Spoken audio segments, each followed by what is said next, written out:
Estamos agradecidos al Señor por la oportunidad y el privilegio que tenemos de poder compartir una vez más el mensaje de su palabra con ustedes. Estamos casi terminando la serie que hemos venido trayendo ya varios domingos de la Epístola Universal de Santiago, donde hoy vamos a estar mirando los últimos versículos de esta epístola. Hoy vamos a concluir con este último capítulo, pero la semana que viene vamos a concluir la serie porque vamos a tomar como referencia un pasaje que le pasamos por alto durante este tiempo, porque es un pasaje que para mí casi resume todo lo que la Epístola a Santiago significa y que está tratando de transmitirnos Santiago. Eso se lo dejo ya para la próxima semana para que usted pueda venir, porque ya la próxima semana sí estaremos concluyendo Santiago y estaremos ya mirando la próxima carta que comenzaremos a estudiar. Le hemos puesto por título al mensaje de hoy, Orando en todo momento. Orando en todo momento. Y vamos a estar viendo los versículos del 13 al 20, donde vamos a estar viendo allí algunas enseñanzas que creo que son importantes para nosotros y que de alguna manera vamos a poder compartir hoy cada una de ellas. Y quiero que de alguna manera ustedes tengan sus Biblias abiertas. Si usted tiene su celular y tiene la aplicación de la Biblia, por favor, baje el volumen del celular, póngalo en vibración, pero abra su porción bíblica en Santiago capítulo 5, donde vamos a estar viendo frase por frase lo que el pasaje nos va enseñando, y ahí vamos a ver también algunas enseñanzas que en el tiempo de hoy se convierten en enseñanzas conflictivas debido al trasfondo de que nosotros podemos llegar, es decir, de donde hemos venido, ya sea de una iglesia carismática, de una iglesia que tiene este tipo de práctica que vamos a estar viendo hoy, y vamos a estar arrojando luz, según la Biblia, acerca de lo que es ungir con aceite. Vamos a tocar hoy un poquito sobre esto, porque muchas personas han hecho interpretaciones muy privadas y muy diferente a lo que la Biblia misma nos está enseñando a través de este pasaje. Pero antes de llegar a este momento, de los versículos de 13 en adelante, quiero detenerme en el versículo 12, porque si recuerdan, la semana pasada llegamos hasta el versículo 11, y algunos estaban esperando que llegara al 12, y me dijo, pastor, usted no habló de los juramentos, pero quiero solamente ir al texto bíblico. Estoy en Santiago capítulo 5, el versículo 12 dice la palabra del Señor. Pero sobre todo, hermanos míos, no juréis ni por el cielo, ni por la tierra, ni por ningún otro juramento, sino que vuestro sí sea sí y vuestro no sea no, para que no caigáis en condenación. Todos estamos conscientes de que a nosotros nos encanta jurar. Juramos lo mismo por el cielo que juramos por una persona que tenemos a nuestro lado, y para darle valor a lo que estamos diciendo, a veces decimos, hasta mencionamos a nuestras propias madres en nuestro juramento, como para que la gente diga, oye, sí, el hombre es de ley, el hombre es de palabra. Pero quiero decirles que muchas veces detrás del juramento lo que hay es una evidencia de que no vamos a cumplir lo que juramos. O es una justificación para no hacer lo que estamos o por lo que estamos jurando. Y las personas nos creen porque juramos. Pero aquí es donde el apóstol el escritor Santiago está diciendo de que el juramento no debe ser una práctica genuina para nosotros, porque con el juramento, nosotros jurando muchas veces fallamos a ese juramento. Más bien que nuestra palabra sea o sí o no. ¿Y qué es lo que sucede muchas veces? Que como seres humanos fallamos tantas veces que cuando le decimos a una persona, sí, yo voy a hacerlo, la persona duda de que nosotros lo hagamos. Pero es porque somos inconsistentes. No vamos y hacemos las cosas como tenemos que hacerlas. Y cuando decimos, sí, yo lo hago, y al final no lo hacemos, lo que habla más es de nuestro carácter. Y cuando se habla de nuestro carácter, entonces tratamos de justificar nuestras malas acciones con un juramento para que las personas entonces crean en nosotros. Santiago, me he confundido ahora, disculpen, no era apóstol, Santiago no era apóstol. Santiago lo que está tratando de decirle a sus hermanos en la fe es que el creyente no debe inmiscuirse con juramentos que sean vanos, porque nuestra palabra no debe ser empeñada por medio de juramentos. Nuestra palabra debe ser clara. Cuando digamos que hacemos algo es porque lo vamos a hacer, y ese debe cumplirse, y cuando decimos que no es no. Lo que muchas veces queremos decir que sí por no decir un no, y nos metemos en un compromiso. y fallamos al compromiso. Porque es muy fácil decir muchas veces sí a todo y no cumplir con todo. Y entonces eso habla más de nosotros que de los demás. Por eso es que es importante que cuando usted diga sí, usted cumpla su palabra. Y muchas veces hay que también aprender a decir no. Porque es preferible decir no que decir sí y después fallar a lo que tú has dicho. Y cuando tú fallas a lo que tú has dicho, tú caes en descrédito como creyente. Y Santiago, sabiendo esto de nosotros, de nuestro propio estilo de vida, Santiago decía, no involucres a Dios en tus juramentos. No digas, te lo juro por Él, no jures por Dios. No incumplas tú mismo tu propio pacto delante del Señor y caigas en descrédito delante de Dios y delante de los hombres. Por eso es que Santiago dice lo siguiente, no sea que caigáis en condenación. Pero quiero decirle también que las promesas son claramente bíblicas. Usted debe hacer promesas. De hecho, en el matrimonio uno hace promesas con su cónyuge. Desde el momento que uno llega está en el acto matrimonial allí, cuando están haciendo la ceremonia, usted promete delante de Dios una serie de cosas que allí le está diciendo la persona que está oficiando en el momento, y usted está prometiendo delante de Dios y delante de los hombres que usted va a ser fiel, que usted no va a hacer esto, usted va a hacer esto, en las buenas y en las malas, usted lo promete. Y lo que pasa muchas veces es que lo que prometemos no lo cumplimos. Y eso es lo triste de toda esta realidad humana. Y el Señor, conociendo los corazones del hombre, le dice al hombre, no juréis por lo que está arriba, ni debajo, ni por ninguna cosa. Que vuestro sí sea sí y vuestro no sea no. De ahí entonces entra la temática a partir del versículo 13, que es donde vamos a estar deteniéndonos hoy. Y a partir del versículo 13 hay 3 preguntas que juntamente con las preguntas, las respuestas las encuentras en el texto. El texto te está hablando directamente de las 3 respuestas que usted puede hallar aquí en la palabra de Dios. Y la primera pregunta que aparece en el texto en el capítulo 13 es, ¿está alguno entre vosotros afligido? Hay una respuesta. Pero después vas más adelante y hace otra pregunta. ¿Está alguno alegre? Vamos a entonces añadirle, vosotros, pudiéramos decirle, ¿está alguno de entre vosotros alegre? Entonces hay una respuesta. Y luego dice como tercera pregunta, ¿está alguno enfermo entre vosotros? Si usted lee bien, en esa última pregunta como que se cambió el orden. Pero usted puede volver al orden inicial y volver a decirle el texto lo siguiente, ¿está alguno entre vosotros enfermo? Y entonces usted haya respuesta. En esta última parte, donde estemos hablando de las enfermedades, vamos a detenernos un poquito y vamos a argumentar, porque ahí es donde aparece el texto, donde habla acerca de ungir con aceite. Y yo sinceramente hubiera querido pasar por alto el texto, pero si yo voy a ser fiel a la continuidad del mensaje que hemos venido trayendo durante todas estas semanas atrás, tenemos que ir al texto y darle respuesta para entonces poder nosotros tener más claridad acerca de lo que es ungir con aceite en el contexto actual y en el contexto bíblico para poder entonces hallar una idea clara de lo que Dios quiere que nosotros hagamos. Vamos entonces allí a la palabra del Señor y en los versículos 13 y 14 podemos aprender que, primer principio, a orar cualquiera sea la circunstancia en que nos encontremos. Ahí el texto claramente nos está enseñando a orar cualquiera sea la circunstancia en que nos encontremos. ¿Y por qué decimos esto? Si usted va a principio del texto, versículo 13, lo primero que se encuentra es que viene la pregunta, ¿está alguno entre vosotros afligido? ¿Qué le dice entonces Santiago? ¿Cuál sería la respuesta del creyente ante la aflicción?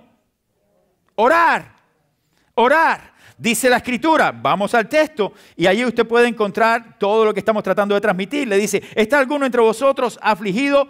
Haga oración. Y es exactamente que en medio de las aflicciones que nosotros podemos pasar en este mundo, que Dios nos hace un llamado para que en medio de ella nosotros le busquemos en oración. Que nosotros estemos en comunicación con Él, orando, suplicando, acercándonos a Dios por medio de la oración. Es importante también que usted recuerde que usted tendrá que enfrentar aflicciones. Y cuando vimos la semana pasada, vimos las aflicciones que estaban pasando los creyentes, que Santiago le estaba escribiendo. Y cómo Santiago le da soluciones y qué debían hacer ellos en medio de sus aflicciones. Y ahora Santiago le dice, en medio de sus aflicciones, oren, oren. No hay otra manera de poder encontrar respuesta. Usted va a la palabra para hallar respuesta, pero usted tiene que ir a la oración para encontrar entonces una relación directa con Dios.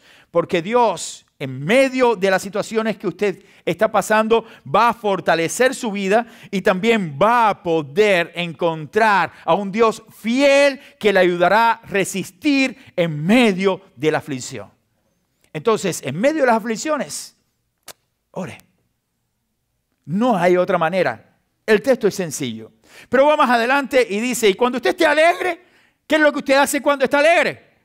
Cantamos. Por eso cantamos muchas veces en el baño. Cantar es una expresión de adoración a Dios por lo que Dios es para nosotros. Cantamos porque Dios es importante para nuestra vida. Y lo hacemos con gozo, con alegría, por lo que Dios es. Por lo que Dios es que le alabo. Por lo que Dios es porque yo elevo mis canciones a Él. No por lo que yo soy. Yo no soy nadie. Dios es el único, eterno, el santo. Y por eso en medio de mis alegrías yo tengo que reconocer de que estas vienen producto de la mano bondadosa de aquel que está por encima de todo, que ese es mi Dios. Por eso le alabo por las bendiciones que recibo de parte de Él. Le alabo porque Él tiene cuidado de mí. Le alabo porque Él está al tanto de mis situaciones, al tanto de mi aflicción, está al tanto de todo lo que ocurre a mi alrededor. Ese es el Dios que yo alabo. Entonces, cuando esté usted con alegría, eufórico, entonces alabe al Señor. Mire, cuando uno se enamora, se pone eufórico. Yo recuerdo cuando yo me enamoré y que estoy enamorado todavía de mi esposa, ¿ok? Pero yo cantaba. Yo era buen cantante. Lo que pasa es que con los años, ese don el Señor me lo quitó y se lo dio a otro. A otro que tenía mejor don que el mío. Pero qué bueno es cantar, hermanos. Qué bueno es expresar lo que Dios está haciendo con mi vida, con la vida de usted, en adoración y en expresión de alabanza. Porque cuando usted esté alegre, cante alabanza. Si vamos al Antiguo Testamento, se va a encontrar el libro de los Salmos. Y en el libro de los Salmos eran cánticos de adoración a Dios.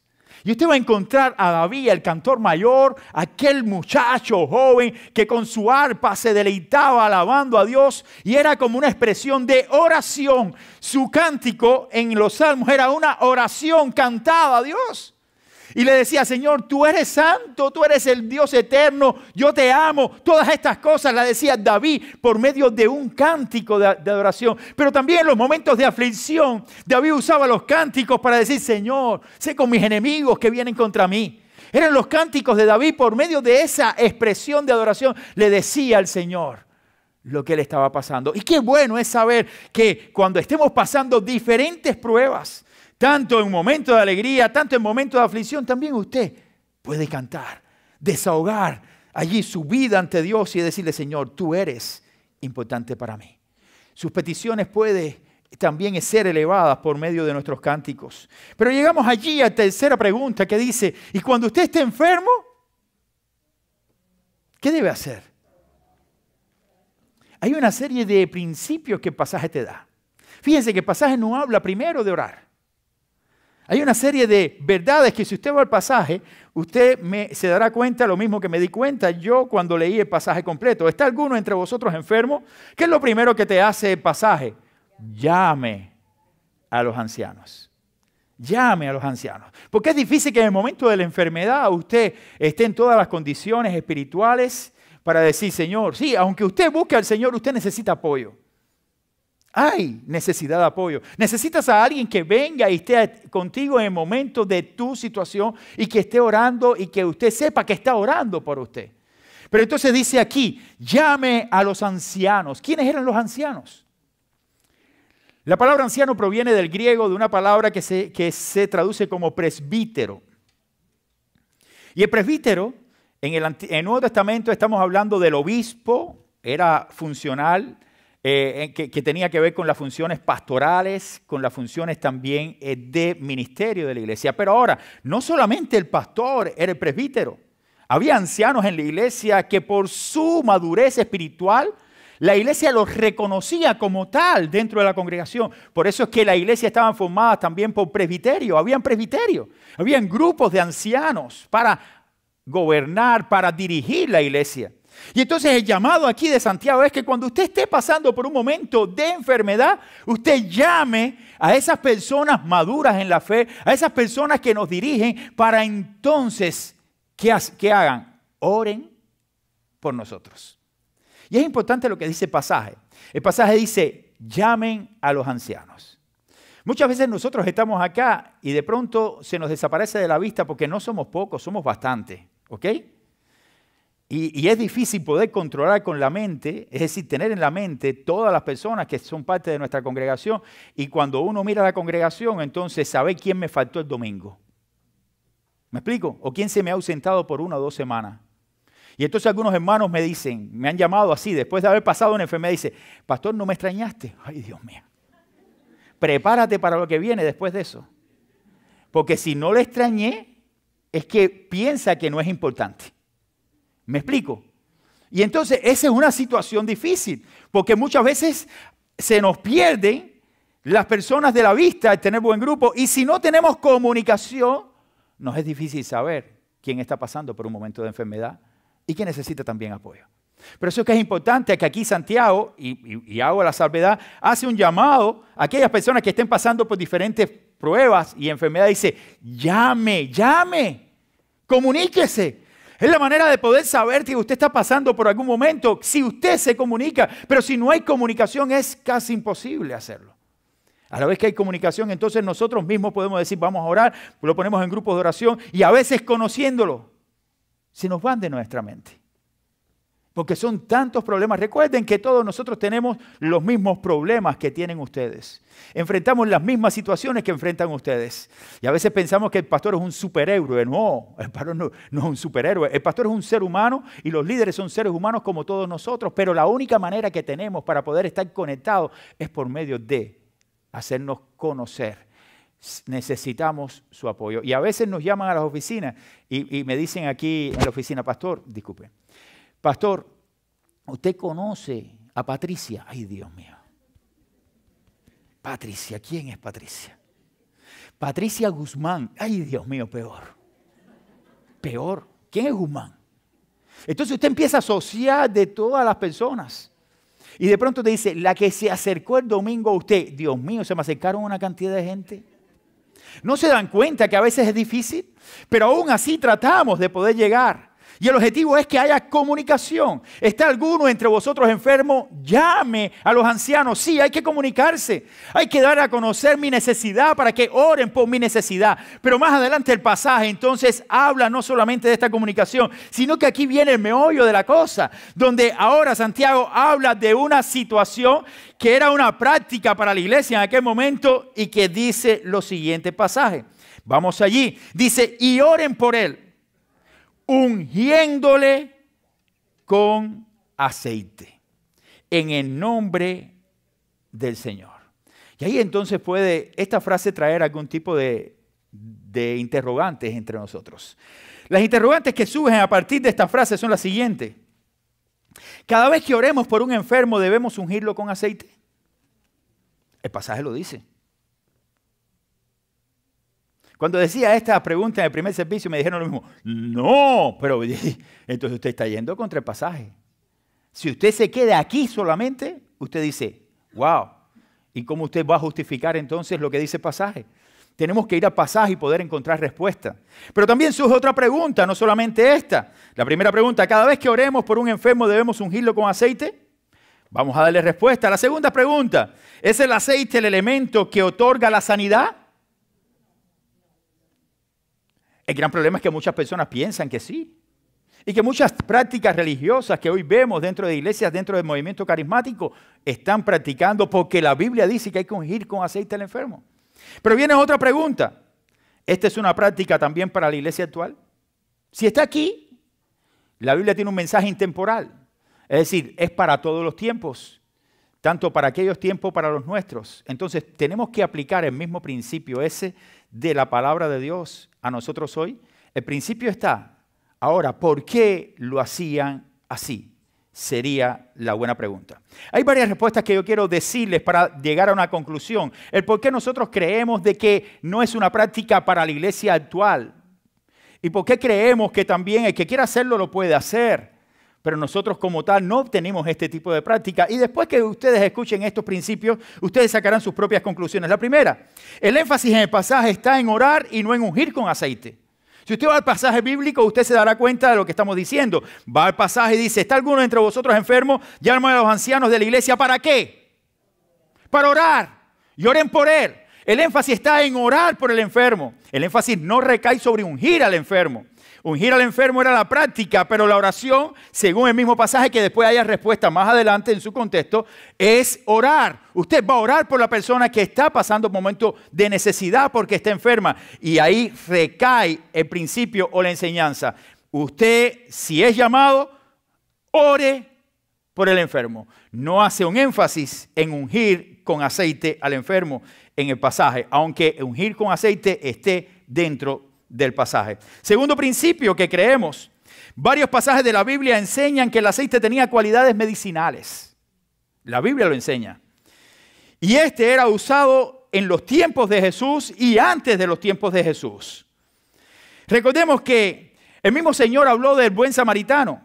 Y el samaritano que encontró a aquel hombre tirado en el camino, dice la Biblia que aquel hombre hizo dos cosas. Limpió sus heridas con vino y con aceite. Le echó aceite a sus heridas y después lo llevó a un lugar y al dejarlo en aquel lugar dijo, los dejo acá y dejo parte del dinero que él va a gastar y si él necesita más cuando yo regrese entonces le pago. Pero la primera acción que tuvo aquel samaritano fue curar las heridas con uno de los elementos, con aceite. ¿Y por qué? Porque era usado en el tiempo de Jesús y también en el Antiguo Testamento como una medicina. Era parte de una medicina y por eso lo usaban como un método curativo, en este caso para sanar heridas y cuestiones que estaban pasando. Por eso usted debe tener mucho cuidado a la hora de hacer esta interpretación, porque en la época y la cultura de Santiago, que era la época y cultura también de Jesús, la cultura judía, este elemento, el aceite, era usado como un elemento medicinal. Ahora yo me pregunto, ¿qué tipo de aceite usaban en aquellos tiempos? El aceite de oliva, dice mi hijo. No está mal, es cierto. Se usaba el aceite de oliva, pero se usaba el aceite extra virgen. Pero no era el aceite extra virgen que le venden a ustedes en Costco o en una tienda o en un mercado. Era un aceite que se ponía las semillas y ese extra virgen, que es el primerito, dejaban que solamente fuera drenando. Y no, ahora dicen que el extra virgen es, la primera cosecha es la primera prensada. Era diferente los métodos. Hoy se ha industrializado todo. Y hoy no podemos decir que ese mismo aceite era el aceite. Sí, hay buenos aceites. Pero ustedes tienen que entrar en el contexto de que quizás no sea el mismo aceite de los tiempos, cómo se producía, cómo se hacía el aceite de oliva. Entonces, si vamos a ser biblicistas, tenemos que decir, vamos a buscar el aceite de allá de Israel, que usaban los israelitas para usarlo como un método medicinal para ungir a una persona. Pero si usted va al contexto bíblico, usted se da cuenta que la Biblia sí puede enseñar acerca de estos elementos medicinales del aceite y que nosotros debemos tenerlo en cuenta. Ahora, lo otro que quiero hacerle como una observación. Las palabras de Santiago no deben interpretarse como un mandamiento apostólico tampoco. Y eso es otro de los problemas que estamos viendo en la actualidad. Que muchas iglesias, cuando ven el ungir con aceite, están tomándolo como que es una ordenanza o que eso es una práctica que debe hacerse porque la Biblia lo enseña y es la manera para poder operar la sanación de un enfermo. ¿De dónde sacamos eso bíblicamente? ¿De Santiago? ¿Es lo que Santiago nos está queriendo decir?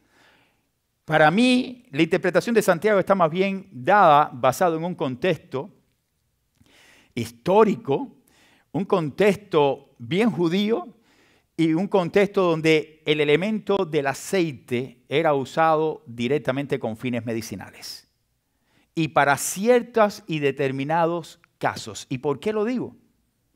Porque la misma Biblia nos habla de que en muchas ocasiones el Señor sanó y no usó aceite.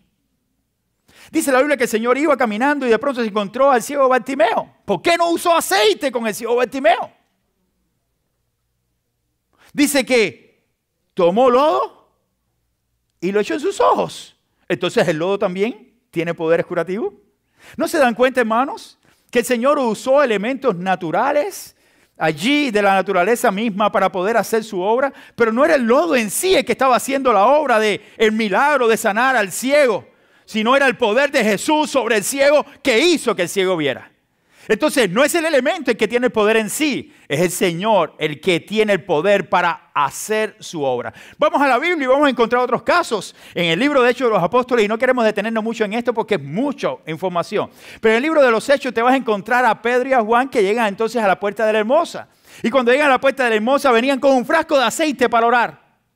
No, iban sin nada. Y de pronto se encuentra un paralítico que llega y dice: Denme de lo que tienen, pidiendo limosna. Y el Señor hace un milagro tremendo a través de Pedro y Juan. Y aquellos dos hombres discípulos le dijeron: no tenemos ni oro ni plata, pero lo que te tenemos te damos. En el nombre de Jesús de Nazaret, levántate y anda. Y aquel hombre en el instante se levantó y anduvo. Es decir, no fue el aceite. Fue la obra del Señor, el milagro de Dios haciéndose en la vida de aquella persona, porque era el Señor el que estaba haciendo el milagro, no era el elemento en sí el que traía el milagro. Hoy estamos viendo personas que ungen y ungen y ungen con aceite todo. Recordemos que en el Antiguo Testamento también se ungían a los reyes, se ungían a los sacerdotes, se ungían a los profetas, todos eran ungidos porque eran apartados para una obra específica dentro del llamado de Dios. Yo me pregunto hoy, ¿por qué cuando a mí me ordenaron al santo ministerio pastoral, a mí no me ungieron con aceite? Porque no es una práctica.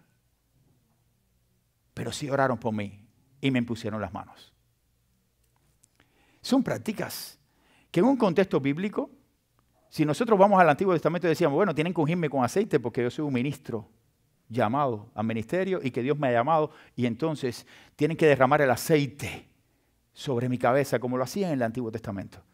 No es una práctica para la iglesia actual. Yo no vi que Pablo fue tampoco ungido con aceite en el Nuevo Testamento.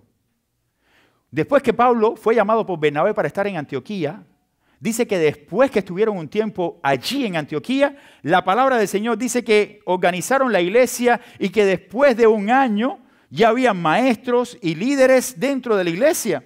Y entonces dice la Biblia que Dios los llamó, el Espíritu Santo los llamó para que comenzaran su primer viaje misionero. ¿Y qué hizo la iglesia? ¿Los ungió con aceite? No.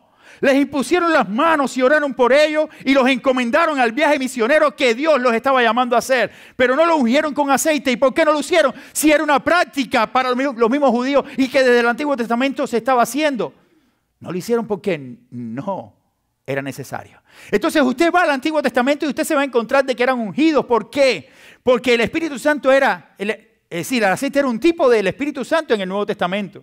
Ya no se necesita de ungir con aceite porque somos ungidos hoy por el Espíritu Santo desde el momento que recibimos a Cristo como nuestro Salvador personal. No es que viene por una segunda bendición a nuestra vida para hablar idiomas, no. Cuando usted cree en el Señor Jesucristo, dice la Biblia que el Espíritu Santo viene y te sella. Eres bautizado por el Espíritu y es las arras hasta el día de la redención. Es decir, las arras es la seguridad que te da Dios de que tú eres un hijo y que tú eres redimido por medio de Cristo. El Espíritu Santo hace morada permanente en tu vida. No necesitas una nueva unción. La unción es el Espíritu Santo cuando viene a la vida de un creyente. Entonces vamos al pasaje y encontramos esta enseñanza y nos damos cuenta de que no podemos darle rienda suelta a esta enseñanza como algunas denominaciones tienen, porque es un mandato y que los apóstoles dejaron este mandato. No hay mandato apostólico en este pasaje. ¿Por qué lo digo? Porque el único mandato dado a la iglesia fue bautismo y Santa Cena. Eso lo instituyó el mismo Señor. Son las dos ordenanzas de la iglesia. Y además tenemos otros mandamientos, que son los 10 mandamientos, que no tienen nada que ver con ungir con aceite a una persona, porque no hay fundamento bíblico para decir que el aceite debe ser un elemento importante dentro de la oración para sanar a un enfermo. No lo hay. Y no quiere decir de que si alguien quiere usar el aceite como medida de medicina para su cuerpo por alguna cuestión que está pasando, hágalo. Yo conozco personas que toman aceite de oliva, una cucharada de aceite de oliva todos los días, porque le es bueno. Hágalo. No estamos diciendo eso, hágalo. Hay personas que se comen un ajo diario. ¿Sabían eso? Sí, hágalo. Si le está dando resultado a usted, hágalo. Yo le digo a Lenda que nosotros tenemos una medicina, una pastilla para la presión. En la casa no puede faltar la toronja. Tenemos toronjitas ahí todo el tiempo. Y me la tomo yo. Cada vez que eso me tomo una. Hoy por la mañana estaba medio qué sé yo con eso y me tomé una toronja y más o menos se balanceó la presión. Pero así es. ¿Por qué? Porque son elementos naturales que nosotros podemos usar. Pero usted no puede crear de estos elementos una práctica religiosa porque tiene que ser de una manera. Si tiene una enseñanza, si hay una enseñanza aquí, sí, hay una enseñanza, pero no es una enseñanza para una continuidad de práctica. Era una enseñanza clara para un contexto judío donde los judíos tenían esta práctica. Porque si sacamos todos los pasajes de la Escritura para analizarlo desde la perspectiva del contexto actual, entonces yo tendría que decirle a ustedes que tenemos que circuncidarnos todos. ¿Ok? Porque la Biblia habla de la circuncisión. ¿Me explico? Entonces nosotros tenemos que ser claros al enseñar la palabra y también ir y observar los principios. ¿Es pecado hacerlo? No lo declararé nunca como pecado, pero no es nuestra costumbre hacerlo. Y el que quiera hacerlo, puede hacerlo. Yo doy gracias a Dios porque yo nunca estuve en una iglesia donde me ungieron con aceite. Eso debe ser bastante desagradable que te ruede todo el aceite. Yo pienso que fue desagradable para David cuando fue ungido con aceite, pero era la práctica del Antiguo Testamento. Y era parte de las prácticas que se hacían en aquel momento. Entonces, ahora mismo, cuando usted va al pasaje y ves todas estas cosas, te das cuenta que la oración de fe es la clave para sanar el enfermo. Y usted va, la continuación del pasaje dice, y la oración de fe salvará al enfermo. Hay mucho más problema en seguir leyendo el pasaje y cómo interpretarlo, porque el pasaje dice, y el Señor lo levantará. Y después dice, y si hubiera cometido pecados, ¿hasta qué punto le serán perdonados? ¿Cómo podemos interpretar todas estas cosas? Vamos a verla así, poquito a poco, y no quiero detenerme mucho en estos puntos, pero sí es importante, pero después vamos a pasar más rápido porque se habla de Elías y otros temas que yo creo que son más suaves. Pero en este momento quiero que usted preste atención para que usted llegue a alguna conclusión junto conmigo. Dice la Biblia que el énfasis en este pasaje siempre va a recaer sobre la oración de fe. Y usted lo puede ver en el pasaje, recae siempre sobre la oración de fe. No recae sobre el elemento del aceite. Lo otro, el Señor levantará al enfermo. ¿Cómo lo levantará? Dice exactamente el pasaje esto, que cuando usted ore por el enfermo y usted lo unja con aceite, se levantará. La pregunta que surge a partir de ahí es, la tengo aquí copiada, siempre que oremos con fe por un enfermo, ¿este será sanado? Pero dice la Biblia que cuando usted ore por el enfermo y lo unjas, se levantará. ¿Y si no se levanta? ¿No se dan cuenta de que muchas veces nosotros podemos tener una enseñanza y estamos interpretando el texto y el texto te está diciendo que se levantará? ¿Y por qué creemos que no se levantará? El mismo texto te habla luego y te da un panorama más claro. Y dice, y si ha cometido pecados, también los pecados le serán perdonados. Entonces, ¿los pecados son perdonados por una oración ungido con aceite?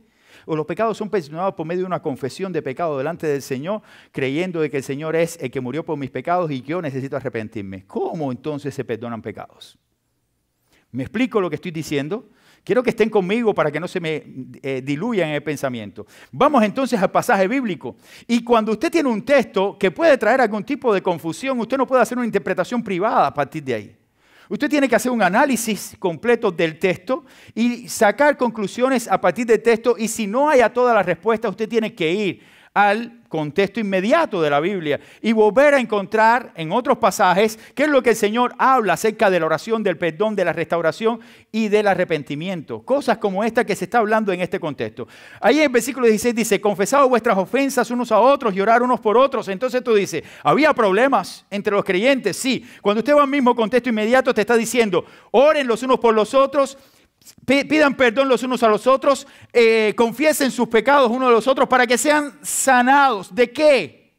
¿De qué? De los mismos conflictos internos que habían entre ellos. Dice el pasaje, la oración eficaz de justo puede mucho. Claro que puede, porque hay restauración, cuando hay confesión de pecado. Pero entonces surge la pregunta que acabamos de hacer. Siempre que oremos con fe, entonces vamos a ver al enfermo sanado. No va a suceder siempre. Eso no va a suceder de esa manera. ¿Por qué lo decimos? Usted tiene que ir al contexto inmediato de la Escritura. ¿Y qué me enseña la Biblia? Usted tiene que ir entonces a 1 de Juan, capítulo 5, versículos 15, 14 y 15, que nos dice la Biblia. Y esta es la confianza que tenemos en Él, que tenemos en nuestro Dios. Que si pedimos alguna cosa conforme a su voluntad, Él nos oye. Y de ahí la importancia de que en cada petición que le hacemos al Señor, la voluntad de Dios se va a manifestar en ella. Y nosotros no siempre vamos a tener la respuesta que queremos, pero la que va a dar el Señor es la mejor respuesta para nosotros. Vamos a poner ejemplos bíblicos. Nos encontramos con el Dios encarnado, nuestro Señor y Salvador Jesucristo. Estaba en Getsemaní. Estaba en medio de aflicciones. Él sabía que el único modo de poder salvar al hombre era ir a la cruz. No había otra manera. Él tenía que pagar el precio del pecado de nosotros y la ira de Dios se iba a manifestar sobre él. Y él iba a cargar con la ira de Dios por el pecado de nosotros. ¿Qué sucedió? En Getsemaní, Jesús, conociendo la situación en que estaba, en medio de su aflicción, él dice, Padre, si es posible, pasa de mí esta copa. Jesús no estaba pidiendo otra cosa que no fuera esta. No hay otra manera. Esto lo hemos dicho en otras ocasiones, en otras predicaciones. No hay otra manera. Él sabía que esta era la manera. Desde la eternidad estaba esa manera. Pero era aún así, en su condición de sufrimiento, él ora porque él sabía todo lo que iba a pasar. Sin embargo, hay una respuesta de parte de Jesús en medio de la oración de Getsemaní, que él dice, mas no se haga mi voluntad, sino la tuya. Y claramente, la voluntad de Dios era la cruz. No había otra. ¿Pudo cambiar Jesús por medio de la oración de fe que estaba haciendo al Padre el momento de la cruz? Hay cosas, hermanos, que muchas veces pedimos y como dice mismo Santiago, que pedimos mal. Y más bien nuestra oración debe ser, Señor, en tus manos estoy. No queda otra. A veces no hallamos la respuesta que queremos. ¿Y qué vamos a hacer? ¿Cambiar?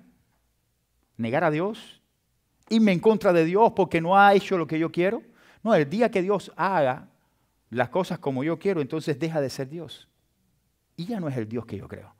Dios va a obrar siempre conforme a su voluntad y propósito. Y esto es un principio de confianza que tenemos en Él, que si pedimos alguna cosa conforme a su voluntad, Él siempre nos oye. Escuchen, hermano, esto sí, si usted pide con fe y usted ora al Señor, siempre, siempre, siempre Él nos oye. Lo que siempre, siempre, siempre no vendrá la respuesta como usted quiere.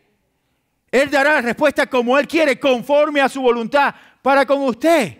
Yo estoy seguro que ninguno de los discípulos quiso morir como murieron, martirizados. Ninguno. Pero ese era el plan de Dios. El plan de Dios estaba que fuera de esa manera. Y luego uno de los discípulos, Pedro, le dijo, Señor, ¿qué hay de este? Hablando de Juan, el apóstol Juan. Y dice el Señor dice la Biblia que el Señor le dijo a Pedro, es necesario que él quede hasta que yo venga. Y entonces se comenzó a comentar entre los discípulos que Juan no iba a morir.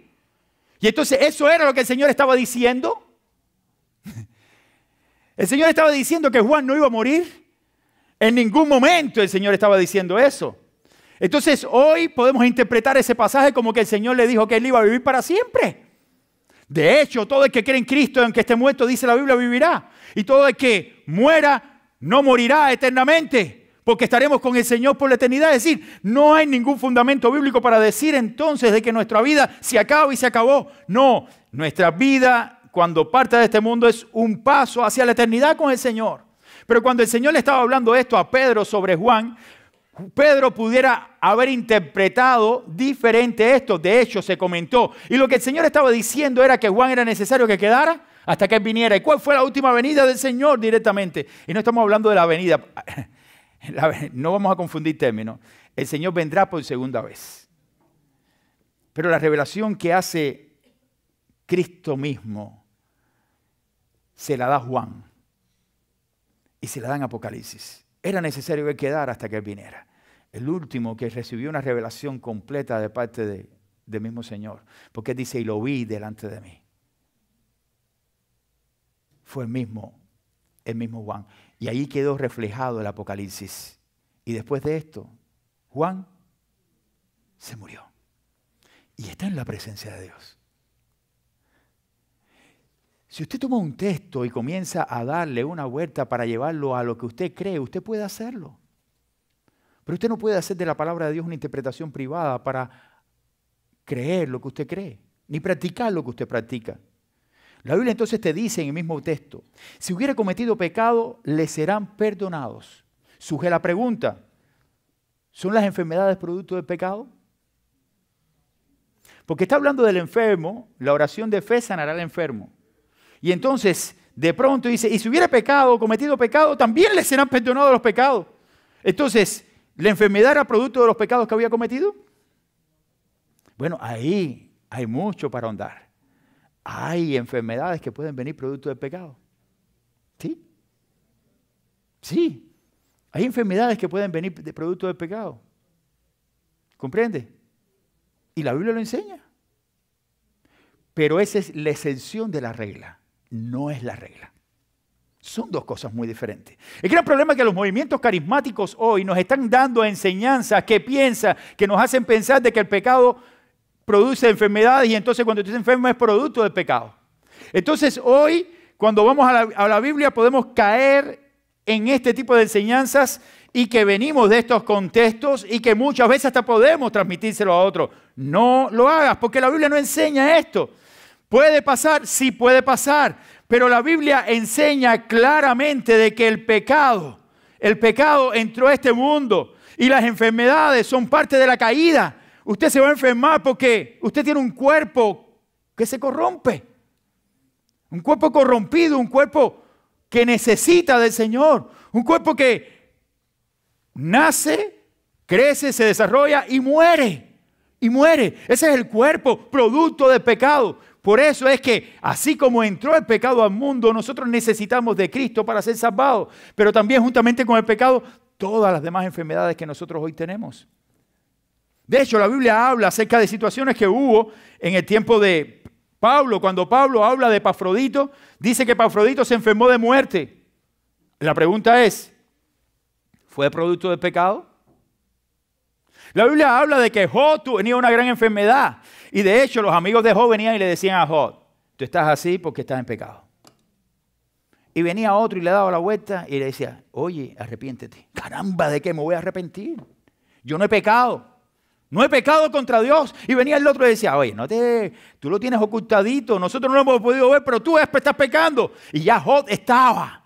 Eran amigos o enemigos. Venían a caerle, en vez de alentarlo, lo que venían era hundirlo más. No era producto de los pecados. No era producto de los pecados de Job. Job no había pecado. Se mantuvo como un hombre justo. Pero tuvo que enfrentar las consecuencias de una gran prueba de parte de Dios. Una gran prueba. Dios probó la fe de Job. Pero vamos entonces allí a las cartas de Pablo a Timoteo y el mismo apóstol Pablo dice, tómate una copita de vino para los problemas estomacales que tenga. Ahora los que toman no se justifiquen. ¿Ok? Porque en el tiempo bíblico también veían el vino como algo medicinal. Y Pablo se lo recomienda a su discípulo Timoteo, al pastor Timoteo. Tómate una copa de vino. Y el mismo pastor Timoteo, cuando Pablo le escribe, dice, y el pastor no debe ser dado al vino. Es decir, no puede tomar. ¿Y por qué Pablo entonces le dice que tome una copa? Entonces usted puede encontrar muchas respuestas y interrogantes también que usted dice, pero ¿cómo? Entonces beber es bueno. No, beber no te está diciendo la Biblia que sea bueno. Era una recomendación medicinal para un caso específico, que quizás tenía una gastritis, quizás tenía una situación, y eso era el método que se usaba en esa época para ayudar en la enfermedad que estaba teniendo. Pero no era producto de los pecados que tenía. Porque si no, hoy todos nosotros estamos, aparte de los pecados que tenemos, Las enfermedades que tenemos son porque todo el mundo tiene aquí cierta gastritis. Y todo el mundo tiene a veces acidez. Y dame acá un tun de eso para ver. Sí. Entonces, ¿es producto de eso? No, hermano. No hay enseñanza bíblica acerca de esto. Entonces, si hubiere cometido pecado, le serán perdonados. Pero no está diciendo la Biblia de que son producto de la enfermedad. La Biblia enseña entonces que algunas enfermedades sí pueden ser debido a los pecados, pero esta no es la regla, como decía anteriormente. Pero la misma respuesta de la palabra, la misma palabra te da respuesta cuando dice: confesaos vuestras ofensas unos a otros y orad unos por otros para que seáis sanados. ¿Sanados de qué? Parece que había un problema también de las relaciones, que era necesario sanarla dentro de ellos y que estaba trayendo también dificultades dentro de la iglesia. Por eso que si hubiera cometido pecado le serán perdonados. ¿Cómo? Si confiesas también tus necesidades, tus pecados, buscas y oras, pides perdón, restauración. Mi querido hermano, cuando usted va a la Biblia, Dios muchas veces, usted puede encontrar muchas veces que utiliza un periodo de enfermedad en la vida de una persona para llevarlo a un autoexamen, para que se autoexamine, y utiliza exactamente la enfermedad para que esa persona eleve un ruego pidiendo a Dios su misericordia y que su gracia venga y perdone su vida por lo que ha hecho. Y Dios usa una enfermedad para esto. Y lo podemos encontrar en varios pasajes de las Escrituras, de Deuteronomio, en Isaías, en Juan, en Primera de Corintios. Todo esto habla de situaciones como esta. Como Pablo en Primera de Corintios, que el Señor le dice: bástate mi gracia, porque mi poder se perfecciona en tu debilidad. Y había una enfermedad, algo que estaba viviendo el apóstol Pablo, y Dios no se la quitó. No le quitó lo que estaba pidiendo. ¿Y por qué no se lo quitó? Para que él dependiera de Dios y no pensara que él era muy suficiente. No somos suficientes, necesitamos del Señor. Y vienen situaciones para que nosotros estemos arraigados, conectados con Él. Una vez que reconocemos nuestro pecado, Dios perdona nuestro pecado, restaura nuestra vida. Dios está dispuesto a perdonar todos nuestros pecados si confesamos nuestros pecados delante de Él. Por eso es que es importante que usted y yo podamos estar allí pegados a Él. Voy a hablar de los otros dos principios rápidamente y con esto vamos a terminar. El segundo principio aparece en los versículos 17 y 18, que el pasaje nos enseña a observar el poder de la oración. Es importante que usted y yo observemos que hay poder en la oración. Dios nos da la oración como un elemento importante para el creyente, para que nosotros nos comuniquemos con Él. Y sí hay poder, claro que sí. Aquí pone el ejemplo de Elías. Cuando dice a partir del versículo 17, Elías, hombre sujeto a pasiones semejantes a las nuestras, oró fervientemente para que no lloviese, y no llovió sobre la tierra por 3 años y 6 meses. Y otra vez oró, y el cielo dio lluvia, y la tierra produjo su fruto. Es decir, Elías fue un hombre de fe, y la oración fue un instrumento tremendo para Elías, para estar conectado con Dios, y Dios respondió conforme a su voluntad en el momento que le tocó a vivir Elías. Usted tiene que analizar el contexto histórico de Elías. El pueblo estaba en idolatría total. Y él pensó por un momento que él era el único que había quedado dentro de los profetas. ¿Lo pensó? No, había más. La Biblia dice que había más. Pero pensó que había solo él quedado. Y Dios le dijo: no, yo me he guardado un remanente. Pero le tocó vivir una época dura. Y en medio de la época dura, el pueblo necesitaba las señales de parte de Dios. Porque acá estaba destruyendo al pueblo con toda la idolatría que su esposa, Jezabel, estaba metiendo al pueblo de Israel. Y Dios hizo grandes milagros en los tiempos de Elías. ¿Para qué? Para demostrar de que todavía había Dios en Israel. Y el mayor milagro fue cuando descendió fuego del cielo. ¿Recuerdan? Dios descendió fuego del cielo, pero fue por medio de una oración de Elías. Y allí Dios dio la respuesta. No fue Elías el que tenía el poder. Dios manifestó su poder por la oración de su siervo. Su siervo pidió a Dios y Dios respondió conforme a su voluntad en el momento preciso.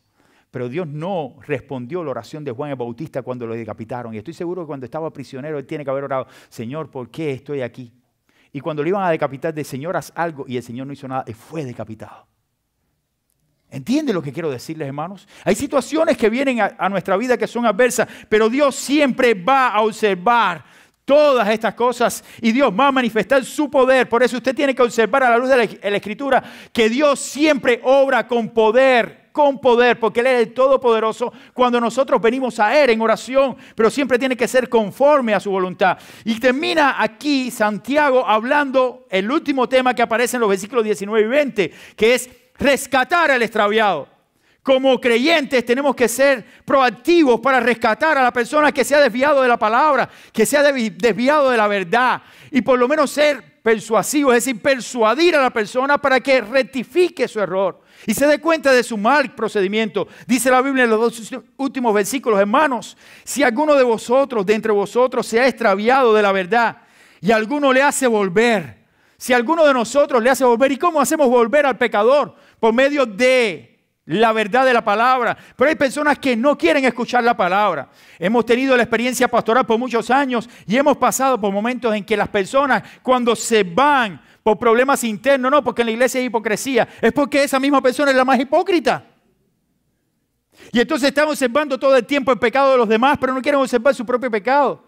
Y cuando he tratado de persuadirlos para que reaccionen, me dicen: no. Si ahí, pastor, lo que me hicieron, que esto, que lo otro, porque hice tal cosa. Y entonces, bueno, tú hiciste. Las personas no están haciendo nada en contra tuya. ¿No te das cuenta que cuando tú pecas, tú eres el que te alejas? Cuando tú cometes un error, tú eres el que te aleja. No son las personas. Las personas están igual. Pero en tu mente tú sabes que estás mal. Y la única manera que tú tienes para poder sentirte bien contigo mismo es justificar tu acción observando la vida de otros.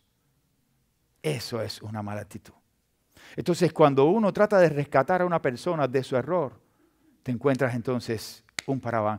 Pero también doctrinalmente, hemos escuchado personas que de pronto te llegan y te dicen, después de tantos años en el Evangelio, y te dicen: no, pastor, yo creo en la segunda bendición del Espíritu Santo. Yo creo que el Espíritu Santo viene y te bautiza por segunda vez y entonces tú tienes manifestaciones. Hermano, ¿tú no lees la Escritura? No, porque sí, porque tú puedes tener manifestaciones así, que esto, que lo otro. Bueno, entonces vamos a sentarnos y vamos a escuchar. Vamos a ver, explícame. No, porque estuve en tal lugar y me caí hacia atrás y sentí la presencia de Dios. Bueno, tú vas a la Escritura y tú encuentras fundamentos para decirte que una caída hacia atrás es la manifestación del Espíritu Santo.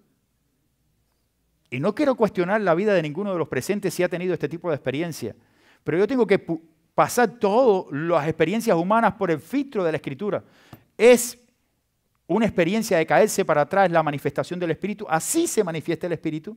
Hoy, cuando estaba compartiendo con los hermanos en la clase, yo les decía: cuando usted va a la Biblia, la manifestación del Espíritu en los creyentes hacía que ellos cayeran postrados hacia adelante, de rodillas, de reconocimiento, pero ninguno hacia atrás. Pero cuando usted va a la Biblia, y no estoy diciendo con esto nada, es el análisis bíblico, todas las personas que se caían hacia atrás estaban endemoniadas. Entonces, ¿qué es lo que estamos viendo hoy? Estamos viendo una iglesia que muchos se van a través de enseñanzas, y cuando uno va a persuadirlo para sacarlo del error, entonces encuentras el paraván de que no, ahora sí, cuidado con el ahora sí, ahora y siempre lo más importante es la palabra. No hay otra verdad. Debemos entender también de que muchas veces cuando nosotros enseñamos estas cosas, mi objetivo no es que ustedes se conviertan en seguidores del Pastor Cabrera, porque yo creo que lo que cree el Pastor Cabrera, no. Todo lo que yo estoy diciendo hoy aquí delante de ustedes, usted tiene que llegar a su casa y sentarse y analizarlo en la palabra. Usted como un creyente, porque si usted es un creyente, usted tiene el Espíritu de Dios en su vida y el Espíritu de Dios te va a guiar a la verdad, porque su palabra es verdad. Yo no quiero seguidores del Pastor Cabrera. ¿Saben por qué? Porque el día que el Pastor Cabrera no esté, entonces usted no está. ¿Me explico? Yo quiero que usted sea seguidor del que está arriba. Porque el día que yo no esté, usted va a estar, porque usted no sigue el que está aquí, sino el que está arriba, que es a nuestro Dios. Es el más importante. Y eso usted nada más lo va a comprender cuando usted interioriza la palabra.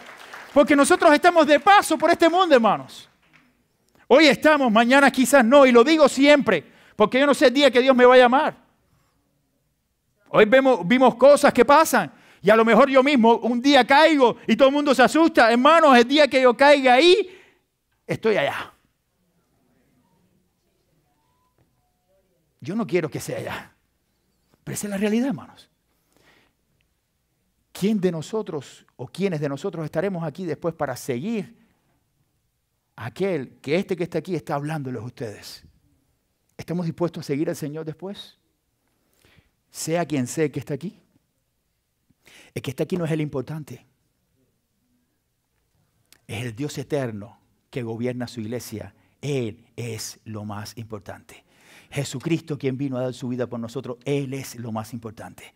Nosotros somos sus instrumentos que pasamos por este mundo y un día no estaremos, pero Él permanecerá para siempre. Él es el Rey de Reyes y el Señor de Señores. Por eso es que dice aquí la palabra, sepa que el que haga volver al pecador del error de su camino, salvará de la muerte un alma y cubrirá multitud de pecados. Dios permite, hermanos, que nosotros seamos no tan solamente oidores, porque voy a terminar con este pasaje ahora cuando termine la semana que viene, no tan solamente oidores, sino hacedores de la palabra. Que nuestra fe sea por medio de la práctica genuina de la palabra. Porque dice la Biblia, y lo predicaremos la semana próxima, la fe sin obras es muerta. Tenemos que obrar para glorificar y exaltar a aquel que es sobre todo nombre. Ese es nuestro Señor y Salvador Jesucristo. Que Él les bendiga es nuestro deseo. Nos ponemos en pie para orar y así terminamos. Vamos a orar. Señor y Padre, gracias por Jesucristo. Gracias porque tu palabra es verdad. Bendice a tu iglesia, Señor. Esta es tu iglesia. Señor, que cada uno de nosotros sea capaz de buscar allí en tu palabra para hallar respuestas. Y que cada respuesta que encontremos sea guiada por tu Santo Espíritu. Oramos confiando solamente de que tú eres el que hace la obra. Oramos en el nombre de Cristo y tu iglesia dice amén y amén. Que Dios les bendiga, mis hermanos. Amén.